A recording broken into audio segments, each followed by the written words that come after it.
Have you ever wondered how the ancient Egyptians preserved their dead?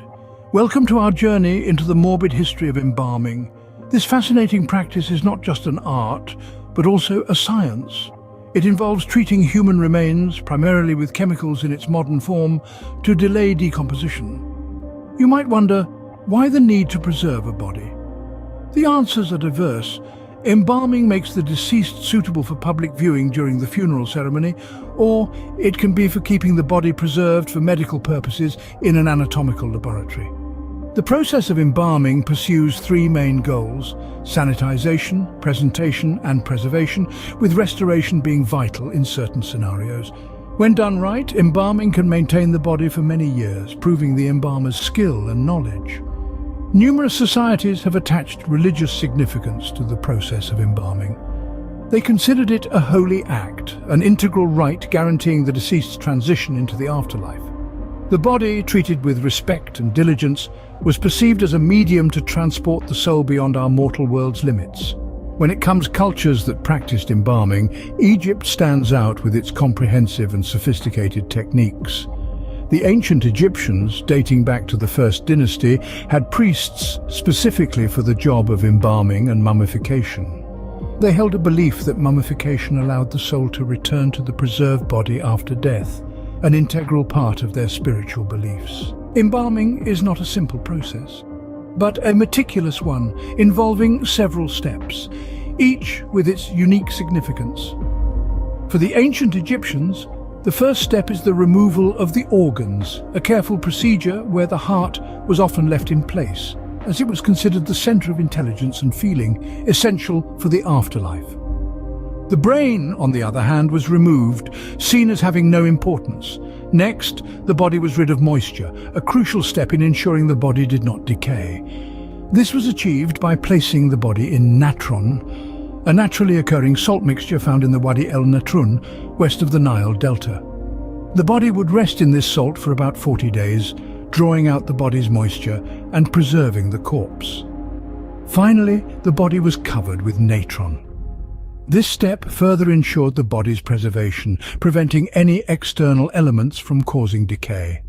The body was then wrapped in linen, ready for the journey to the afterlife. This ancient practice continued for centuries until the art of embalming took a major turn in the late 18th century. William Hunter, a Scottish surgeon, developed and popularized the modern technique of arterial embalming. The modern process of embalming involves injecting various chemical solutions into the arterial network of the body to primarily disinfect and slow the decomposition process.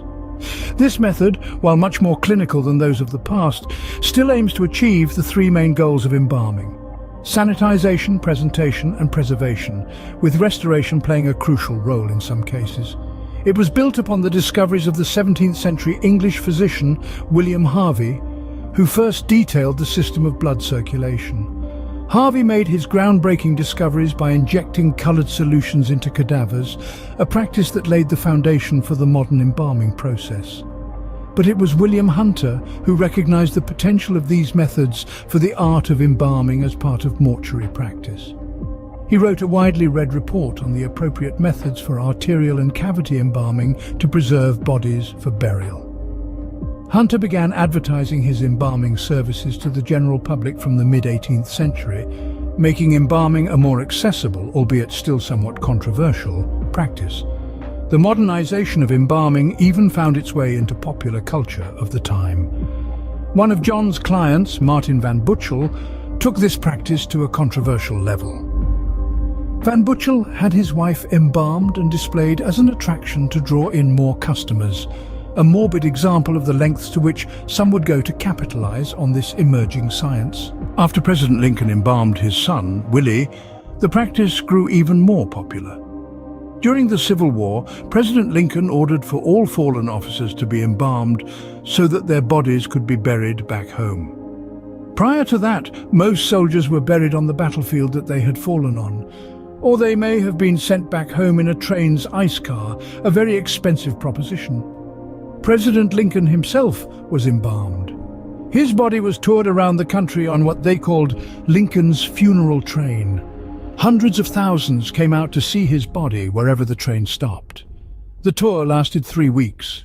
The 19th century saw a rise in embalming largely for sentimental reasons. As the world began to shrink with the advent of railways, people's final resting places expanded. This new mobility allowed individuals to be buried in far-off locations, even in places they held dear during their lifetime. This shift, however, posed a practical challenge: how to preserve the body during transit, and thus embalming found a new purpose and a new audience. In an era where travel was becoming more accessible, mourners also wanted the chance to pay their last respects beside the displayed body. More than just a preservative technique, embalming started serving a social function.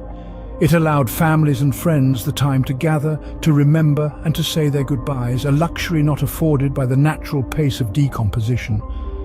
But the rise of embalming was not solely driven by sentiment. Practicality and public health played a role too.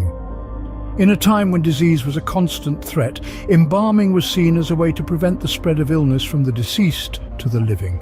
Moreover, as funerals and burials became more elaborate affairs, embalming provided the necessary time to prepare these events without undue haste.